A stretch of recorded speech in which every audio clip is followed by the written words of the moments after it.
In our last deep dive, we discussed the Raven Queen, and one of the pieces of her lore touched on the Shadar-Kai. These poor creatures are first introduced in 3rd edition and go through an identity crisis throughout the subsequent editions. In the 3rd edition, they are a race of fey creatures, and life seems pretty good, even if they are stuck in the plane of shadow.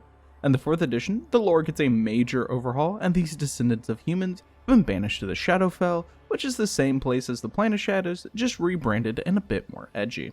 In the 5th edition, the Shadar-Kai are now elves and are still screwed. So let's take a look at these creatures of shadow, where they've been, where they are now, and why they are always so glum. The Shadar-Kai are first introduced in 3rd edition with the Fiend Folio, released in 2003, and it begins immediately to talk about how bitter they are, that their souls are poisoned by shadows, and that they take on the form of grace and uncanny stealth-like abilities. They are described as slender, slightly taller than humans, that shadows cling to them, and that the shadows are darker on them than on other people.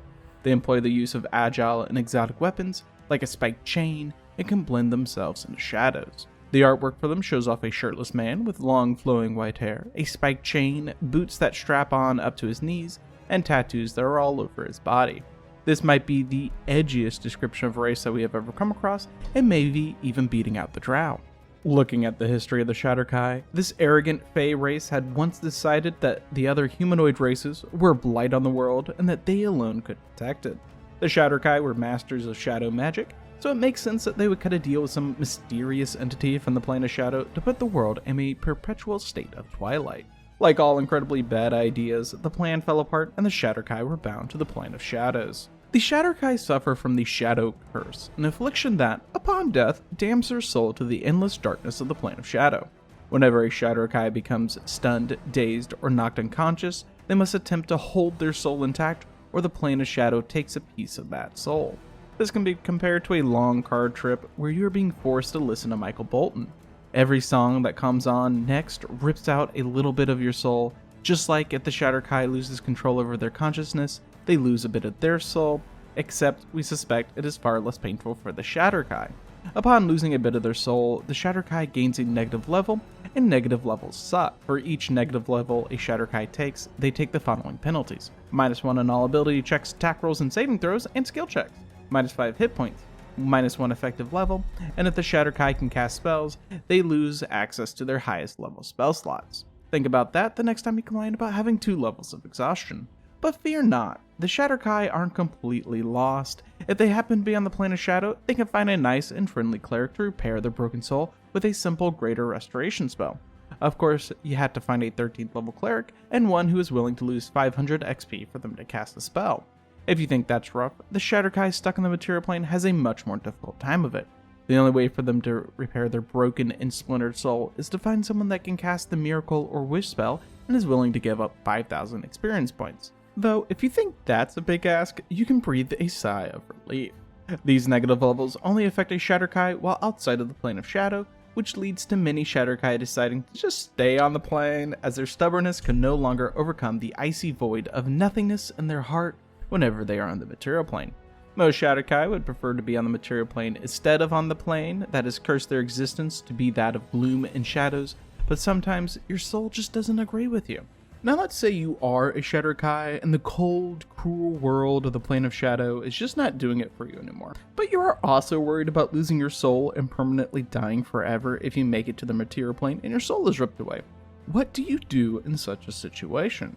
Well, luckily for everyone, there is one way for the Shadar-Kai to get around losing their soul, but it isn't pleasant. Many Shadar-Kai who visit the material plane wear a cold-forged iron armband called a Gal Ranon. This armband is made up of long needles that sink into your flesh while you're wearing it. The constant pain provides clarity and focus for the Shadar-Kai, keeping their soul rooted firmly to their body, though it does reduce your constitution slightly, so that's a bummer, but can you put a price on your soul not being ripped out? The Shadar-Kai gets a bit more love in 3rd edition, with Dragon number 337 released in November of 2005, which features an Ecology of the Shadar-Kai article by Jess Decker. While there isn't a ton of new information here, it does flesh out the already established lore and talks about how Shadar-Kai interact with the world and each other.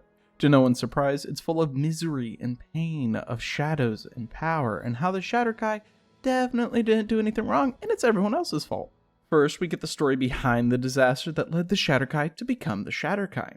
It turns out they were always part of the Shadow, but this didn't make them the depressed and sullen Shadow Fae they are today. Nope, they were once a happy, peaceful, and powerful race of Fae, one with nature and living in harmony. Well, time passes as it always does, and the material plane starts to get overrun with these pesky lesser races like humans and similar. The Shadow Fae appeared into the future and saw a prophecy of destruction that those races would bring to their serene, natural world. Something had to be done. You ever notice nothing good comes from a bunch of wizards getting together saying they have a plan and that through their powerful magic, everyone will be alright? Well, 100 powerful would-be Shadar-Kai masters of the ancient arcane arts got together and hatched a plan. They would use their magic and knowledge of shadows to permanently merge the material plane and the plane of shadow, giving them complete control over their natural world. So they start the ritual, find out that their race will be the conduit for the shadow plane, and figure, how bad can it be? Well, that turned out to be a very bad idea, as a bunch of ancient warriors from the other races thought the idea of having Shadow Fae overlords wasn't to their liking. These ancient warriors, who have been all but forgotten, journeyed to the plane of shadow, found the shadow magic masters, and started stopping this ritual with violence. These heroes stop the ritual from completing, which saves the material plane from being part of never-ending shadows, and the Shadar-Kai are then cursed and dragged into the plane of shadow, as they are now inexplicably linked to the plane. So apparently, it turned out to be a bad idea to use your entire race as a conduit for the plane of shadow. Who could have guessed? The article continues to explain how the current-day Shadar-Kai feel about this, and how this event has affected their society at large. To no one's surprise, they're still fuming over it, even though everyone who took part in that event has been long dead for eons now. The race still holds a grudge about their souls being tethered to the plane of shadow, and refuse to accept that they kind of brought it upon themselves. They are bloodthirsty when it comes to dealing with other races, quickly jumping to violence against outsiders. This violent nature can also be found in their society, as they're described as masochists, and their relationships are deeply passionate, but deeply painful as well. Their romances consist of pain, tattooing, scarification, mutilation, and more, and they sometimes engage in these activities in a large orgy. This might seem a bit extreme from an outsider's perspective, but the society is focused on tethering their soul in passion and emotion, which can often only be accomplished through pain. Shadar-Kai are fiercely loyal to each other, protecting and guarding members of their race against outsiders, even sacrificing themselves to protect others of their kind. The Shadar-Kai are introduced in the 4th edition with the release of the Monster Manual. Before we dive into the mechanics, let's go over all the new and exciting lore changes for the moodiest and glum humanoids. That's right, the Shadar-Kai were once humans, but they have lived in the Shadowfell for so long that it has augmented them into a new race of humanoids focused on extremes and living life to its fullest. Take that, elves. With 4E's removal of the plane of shadow, transforming it into the Shadowfell, large tribes of the Shadar-Kai can be found there performing deeds for the Raven Queen. These individuals fight with abandon, unconcerned for their own lives, for they trust that the Raven Queen will protect them in the afterlife, turning them into her sorrow swarm. In jumping over to the different types of Shadar-Kai you might be forced to fight, these creatures wield exotic weapons and work steadfastly for the Raven Queen, harvesting souls on the material plane. The Shadar-Kai utilize the shadows to immobilize their foes, teleport through the shadows, and strike out with strange weapons. The Shadar-Kai don't have to wait long until the Monster Manual 2 brings in more lore as well as additional individuals to help them kill you with shadow stuff. The Black Soul, Dawnkiller, Gloomlord, and Painbearer all bring in new ways of controlling the battlefield with shadows and keeping up the strong tradition of wearing as much leather and metal spikes as possible. The new lore provides just the barest glimpse of their relationship with the Raven Queen. They are bound to her will through an oath of blood so that she may extend their lives. In fact, they can live longer than an Eladrin, although they rarely do since their life is full of extremes, which means they die relatively fast. Beyond that, we also gain an exciting look into the Shadar-Kai with the release of Dragon Magazine number 372. It presents us with an opportunity for players to play a Shadar-Kai in their campaigns. Players can learn how to play these gloomy humanoids, as well as many of the characteristics of these creatures. Most Shadar-Kai will have alabaster to dark gray skin, they have a large number of tattoos, enjoy dark colored clothes but will often wear some fabric with spots of bright color. Their hair is typically bone white to a colorless gray, though hints of some natural hair color can be seen in a few of them. Thin and tall, these creatures are graceful and would almost be normal looking if it weren't for the number of self-imposed scars, tattoos, piercings, and other mutilations. To match their esoteric appearance, they are also full of bravado and are constantly seeking new challenges. They boast of their prowess to anyone who will listen, reciting their past deeds like poetry. These deeds would almost seem like fantasy, though they are more than happy to back up their words with a sword. The Shadar-Kai believe to live forever, one must accomplish great deeds, and the stories of your life are what allow you to live long after you are dead. To die without any stories is to have never lived at all, which is one of the reasons that so many Shadar-Kai rarely live for long. They are too busy taking on hard and deadly challenges that they don't slow down to fear death. The last mention of the Shadar-Kai come in the supplement The Shadowfell, Gloom Wrought and Beyond, which talks about the role the Shadar-Kai play in the Shadowfell as well as their full history. During the Dawn War, the original humans who would become the Shadar-Kai watched as Neural, the god of the dead, mistreat those who died. When the Raven Queen slew him and took over his position, they witnessed her treatment of the souls and saw a kinder, more gentle goddess of the dead. They beseeched the Raven Queen to watch over their souls with kindness so that when they die, they wouldn't be mistreated for all eternity. For whatever reason, the Shadow Queen agreed, and those humans were brought into the Shadowfell where they slowly became known as the Shadar-Kai. As the Shadar-Kai continued their existence in the Shadowfell, it became evident that life in the shadows was beginning to suck away their life force.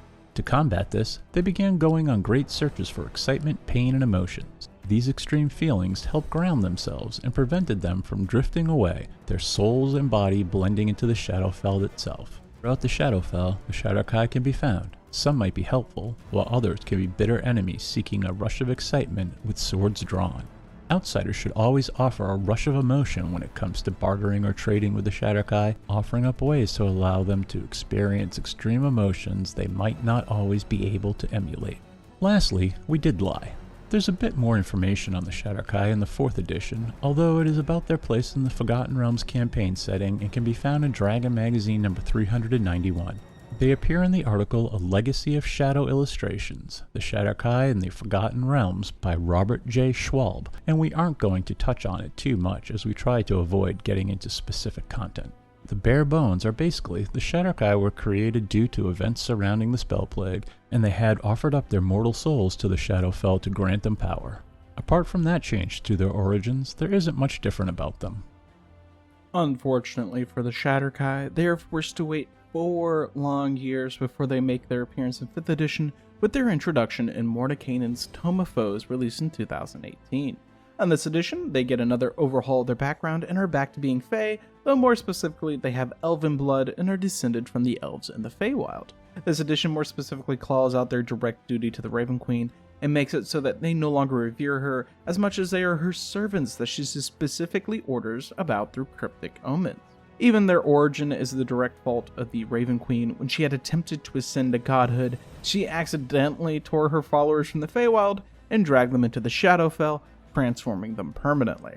Once in the Shadowfell, things don't get any easier for former elves. Cursed to forever serve the Raven Queen, they are even too terrified to enter the Fortress of Memories. While they exist in the Shadowfell, their bodies are withered with swollen joints and their faces sag under wrinkles, so many wear obscuring clothing and wood or metal masks. Once they leave the Shadowfell, they return to more youthful and spry forms, though they always keep their deathly pallor skin color, and the Raven Queen forces them to return to the Shadowfell to continue to serve her.